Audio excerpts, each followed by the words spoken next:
The next topic is availability zone. So what is AZ? In short, we call this as AZ. What is it? It is nothing but the collection of data centers. Collection of data center is called as availability zone. There are multiple availability zone in one region.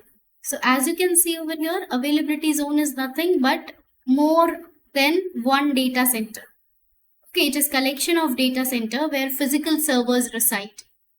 So this availability zone is group of data centers. And into one region, now what is region will be understanding it in next slide.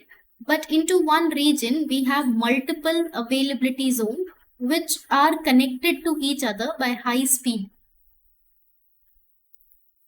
Now, as the name suggests, availability. Okay, what does it means, or why this concept is there? To achieve high availability for our resources. How would we achieve the high availability? Let us take one example over here. Let's say that my data is stored inside of this data center, inside one of the server rack, which is there into availability zone. So if this data center goes down, okay, I can have my replicated data into another data center. So I have copy of my data in another data center to protect that data. So if one data center is going down, I can get my data from another data center.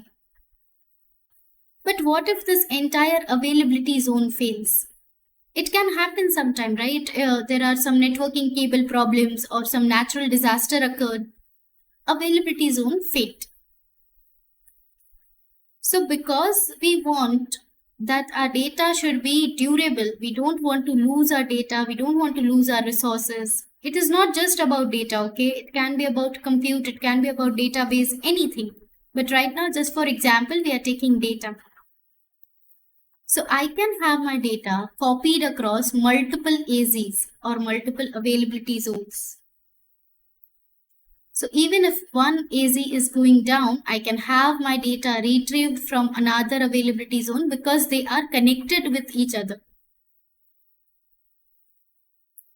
Right? So that's how AZ allows us to achieve high availability.